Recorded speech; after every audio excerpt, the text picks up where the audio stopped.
welcome live to Oshkosh AirVenture 2025. I'm Russ Niles, Editor-in-Chief of AvWeb, and we do a lot of news, and some news has been made here today already. Epic has announced the certification of its new AX variant, the modernized next-gen version, and weather is great, but of all the news stories that we're covering this week, probably the most important is the Mosaic announcement that's expected on Tuesday. We have Ryan Johnson here. Ryan has been instrumental in guiding this fantastic new age of aviation in through the regulatory process. But first, he works for Van's Aircraft, and they had an announcement of their own today. So tell us a little bit about what happened with Vans this morning. Everyone knows we've been working on the RV15. That's been going on for the last few years. And this last year, we've seen the final refinements come into place. And this morning, we started selling the wing kit. So the first of numerous kits that will be rolling out over the next year. It's a phased production. But yes, at 12:30 today, you can go over to the booth and get in line, buy a wing kit.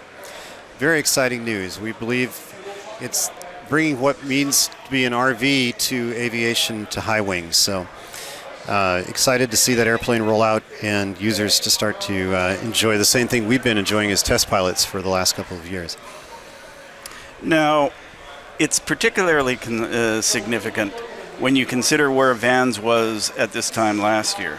Right. If you're watching this program, you know all about the Vans story. But to recap, they've filed for Chapter 11 a couple of years ago and have been working through that process and are now out of bankruptcy and trying to be a profitable company again and succeeding by all accounts. And this is really the first new item that has come up since Vans entered recovery. So tell us a little bit about what it's been like for the last year and a half or so, and what the commitment of all of the employees and staff at Vans has meant to getting this, and the customers, getting this very, very important company back in business and back serving customers and building airplanes. The first credit goes to Van himself for backing the company, and the customers for staying with us. But yeah, employees working around the clock, lots of overtime, weekends. We've worked through those issues to begin with, but this last year we've really been able to work on some new things, things that are bringing the company forward, better organization, better operations, better customer experience overall. And of course, Van and I have been able to go back and work in the engineering department full-time on the RV15, and we're seeing just the pace pick up there, and of course that airplane come out of the gate. Well, we should probably tell people a little bit about the RV15, what it brings to the table, and what market it captures. Right. It's really, it fills a niche. You have a lot of airplanes that were larger, they're certified. Let's take the Cessna 180, 185. A lot of times people will fly those 2 people and a lot of baggage. Really, if you fly a 180 with 4 people in it, you can't carry any baggage with a full 4-person contingent. You can barely carry all your fuel. So that's one side of the bookend there. On the other side, we have a lot of smaller aircraft that use smaller Rotax variants, and they've slowly been growing the aircraft slightly larger and using larger engines. We felt there was a niche right in between where we could place a 2-seat aircraft with the IO390 from Lycoming in that 220 horsepower range that is not being served by either end of that community.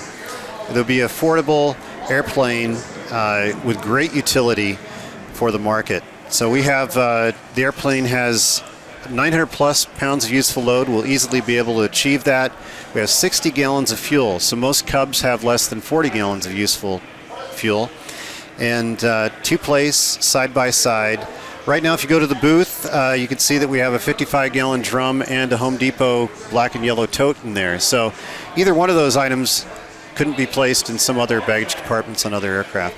You can fit 6 of those totes in there. So it's a generous size baggage compartment. made for the Outback. We have special landing gear that you can basically pull back on the stick, and once the airplane lands, even if it's a landing that isn't going well, just pull back on the stick, that landing gear will plant. It has suspension built into it, so we have an extra 6 inches of suspension. You put that on 26-inch tires, and it has more suspension equivalent than the Cubs do on 30-some inch tires. So we feel we have a product that's safe, great over-the-nose visibility. It will keep insurance rates low. We have the matched hole design. This kit is going to be the most complete kit ever from Vans. So there will be no manufactured parts where you have to cut to length, etc. Everything there is out of the box. It's all really easy to build, right? Very easy to build. Maybe even I could do it? Anybody could do it. I'm not sure about that, but lots of new exciting things going on in the industry, but by far the most exciting is Mosaic. That's a new rule that will create a new classification of airplanes and expand the some of the perks of lower classifications of airplanes to planes that we can actually use. Right. Now, you're under the veil of secrecy about what's going to happen tomorrow, so we're not going to probe you too deeply, but the overwhelming rumor and what is being stated as fact here is that Secretary of Transportation Sean Duffy will be here tomorrow, and he will make an announcement that Mosaic is in force. Now, you've been working on this for 4 years, 5 years? Longer than that, yeah. It really started even as far back as 2017 in our efforts to expand what light sport aircraft could do. And it's been ongoing since. The benefit of light sport aircraft is that you don't need anything more than a doctor's sign-off that you're not going to drop dead at the controls, right? So there's no medical process. Explain a few more other advantages of that regime in our ongoing and never-ending attempts to grow this industry. Right. Well, overall, Mosaic is trying to lower the cost to get into aviation. It's trying to step people into aviation. So you mentioned the pilot side. On the pilot side, what a pilot can fly, that's defined in part of the new Mosaic standard that comes out, and then what an airplane needs to be is a different half of it. So looking at the pilot side, it's going to be exciting. If it's, we don't know what's going to come out tomorrow, but if it stays the way it is currently written, as long as your airplane applies, and that could be even some older EABs, you will be able to fly that airplane with a light sport license, but also a stepping stone process. So I know the EAA is a great proponent of getting your light sport pilot's license and then by endorsement adding on different stepping stones until you get to that private pilot capability. And we'll see that with these airplanes. I think bringing those older airplanes in, pilots getting older, we see them come through the booth here at the show and talk to them throughout the year, where they want that airplane that has a little bit more capability than the current LSAs, and this will allow them to have that. Right. Now, the whole idea is to expand access and to take care of old guys like me who maybe want to step down and step back a little bit, and no IFR anymore, although Mosaic will include IFR, it will right? Include it, yes. But what are the factors that go into assessing just where we are in relaxing those rules? How does safety come in, and what's the equation there? Well, safety is where we were allowed to go forward with Mosaic. Mosaic airplanes have had an equivalent, or even in some years, better safety record than general aviation certified aircraft. And it's on that basis that the FAA said, why don't we expand what this is, and maybe we can make things more affordable for a wider range of aircraft while keeping safety the same. It is a ASTM-based process, so manufacturers and users get together and they work together to create standards. And those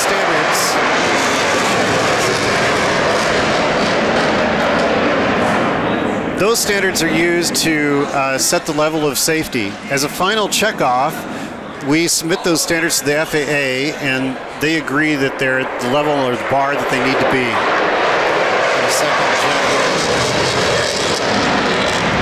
You know what? Sooner or later, this guy is probably going to be a Mosaic pilot. Eventually, yes. So we have the level of safety there. That's been established. And we feel that it's a great space. We look forward to what's going to happen for the aircraft side, what an aircraft could be. There's additional levels of safety that we're bringing under Mosaic where we could really increase safety. For example, we're currently writing the standards for twin-engine aircraft. Can we raise that bar to be more realistic on what would make a safe airplane? You know, when one engine goes out in your twin-engine aircraft, do you want it to go down right underneath you, or would you rather have a higher bar of safety? We know that there's safety metrics that come into play there. So there's a number of areas where we've seen safety issues throughout the industry, and we're addressing those as we write these standards moving forward. We expect to see what's called an effectivity date on Mosaic. So you'll see the rule come out. What a pilot can fly will go into place much sooner than the aircraft side. So that'll capture the existing airplanes. Airplanes. So the benefit of being able to fly as a light sport pilot, that will come relatively soon. We could see an effectivity date of up to 365 days or 1 year from now until you can build a Mosaic aircraft under the expanded category. The reason for that is we're still finalizing the standards. We've been in something called ex parte with the government. They can't talk to us. They've been writing this rule behind closed doors. And once this rule comes out, hopefully tomorrow, we'll know what the rule is, and we'll be able to talk back and forth on what these standards will be. The standards are created in a balloted process. So we write the standard, we send it out to ballot, people vote on it. That takes time. So that year is kind of the outside window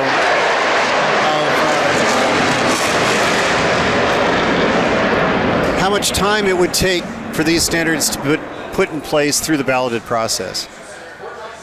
Okay, so is a rule required? Like, will there be a rule-making process to create Mosaic, or is it just the ASTM thing? We're almost through the rule-making process side of it. So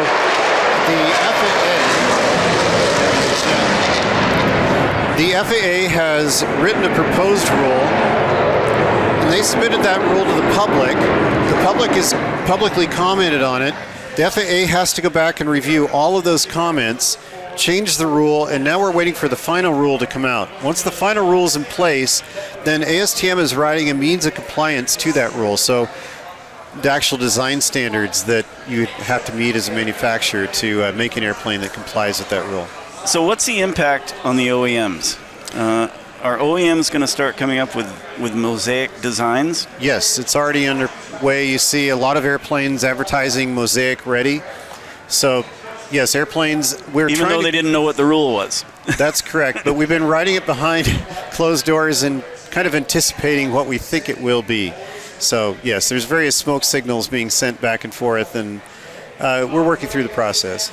Nitty-gritty detail is, I mean, nothing this complex ever gets done without some wrangling, and it came down to some short strokes around stall speed, weights, which we don't know what it'll be yet.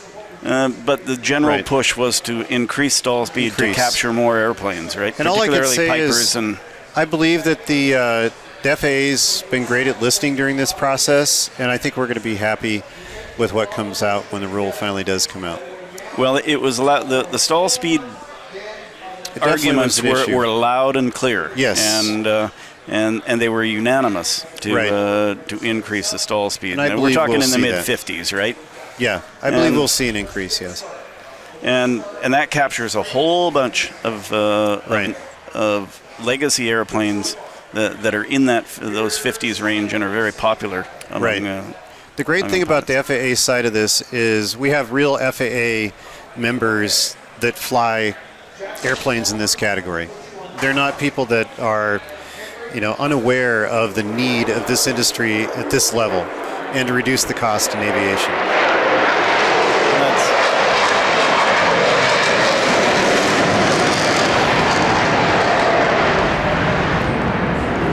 as we gap for the F-35, it strikes me that the guy flying that airplane started out likely in Cessnas and Exactly. and maybe even light sport. What is the future for flight training with Mosaic? What's that going to do for flight training? That is one of the main reasons the FAA has come out with Mosaic. You have airplanes that are 70 years old on the flight training line. It's very difficult to put new technology in those airplanes. There's many advancements that are coming. For example, Mosaic has no restriction on the type of power plant, where the existing light sport, you can't even have electric.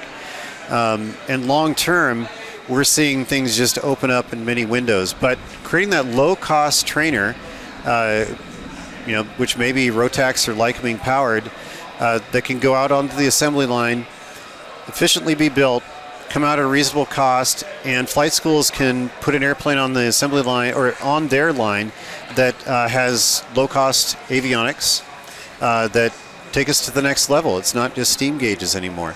I think the modern pilot wants that. They want the new avionics. We have already proven that there's greater levels of safety associated with that. So we're excited to see lower cost airplanes go to flight schools through this process. With few exceptions, the major OEMs haven't come out with new designs at this end of the market for at least 40 years, right? In GA, that's true. Especially in the last 20 years, really, Cirrus is the only mass-produced airplane that you see come out that's showing up in a flight school. But in the light sport market, we have multiple airplanes that have come out per year. I mean, they're in the hundreds of light sport since the release of light sport around 20 years ago. And we expect that to spur new designs under the new Mosaic requirements moving forward. I mean, the RV-15 would be your first example. Or the benefit here is even in the ELSA market, you might see new kits come out under Mosaic, in that there's no 51% rule under Mosaic. So you can build ELSA without 51% rule. It's really going to result in a safer aircraft, an aircraft that's supplied with a maintenance manual, a flight training supplement, a POH. It's built to a standard. So we're excited about this from the experimental side as well. So really, Mosaic is a creation of light sport. It is. The lessons learned from a good-hearted, good faith attempt to make aviation more accessible and cheaper that Correct. fell short in some aspects, and basically ended up with inferior aircraft that didn't need to be inferior. They were a little bit on the small side, yes. Not enough gross weight, and the strength wasn't there. But that will be changed with the weight limit going away and the other requirements changing as well. Like, for instance, on training airplanes, to save weight, they would put light gear in it. Exactly. And now 172 will be accepted. So, right. Which is their most safe trainer of all time. Do you think any designs that went away in the past 40 years will come back because of Mosaic? Historical designs, they might. I really am looking forward to what's next, the next generation of airplanes. I know I have things on the drawing board that I'm excited to see come out under Mosaic. You're really seeing engines with turbochargers more often, the 916s out there now. That has a lot of opportunity. We'll see airplanes they'll have that low stall speed but have a much higher top end. And under these standards, that can be accomplished safely. And IFR capability, as you mentioned as well. So, and maybe carrying 3 passengers? You're allowed 4 under the way the rule's currently written now, but not as a light sport pilot. But as a private pilot, you could fly a light sport aircraft with up to 4 on board. So, greater commercial use of the airplane as well. So that's another aspect that will make the airplane more viable, especially if you're in a flight school and you can use it in multiple ways. Okay, well, we're all looking forward to Mosaic, and we're looking forward to the breath of fresh air. The industry is a little stale. We're over the electronic revolution. Right. We need something new, don't we? We do. And I encourage people to become part of the process. I know we're running out of our time here, but both manufacturers and also users, when you write the STM rules, there has to be a 50% split between manufacturers and users. So we have a number of just interested pilots that come and they have a vote on what the future of Mosaic will be, along with government entities as well. So we're all there working together. We need the help to write these standards. If we have more help, we'll be able to do it in a shorter time than 365 days. Yeah, I think a lot of people don't realize that that ASTM is very much an inclusive process. And, it is. And it's much more robust because of it. And that anybody can join. Yes. Okay. We encourage it. So, do we have any idea what time all of this is going to happen tomorrow? Midday sometime, I would expect. Not exactly sure. Any announcement would come from EAA if there will be one. So we'll just wait. There's no sure guarantee that there will be an announcement. So we'll just wait for EAA to give us the information on that. So where does the RV-15 fit into? I'm assuming it's Mosaic. Correct. Yeah. Capable and. Yeah, the stall speed's definitely there. No matter what the stall speed comes out as, it's we're under 45 knots at gross weight with the flaps up. So flaps down, but even flaps up, we're under the requirements they're naming for Mosaic. Okay. So we definitely fit within the boundary on the 15. We're excited to see that airplane eventually get into flight schools, as well as the backcountry mission, which we release it, initially. We've view that airplane has a long legacy in aviation. Well, thanks so much for joining us today, Ryan.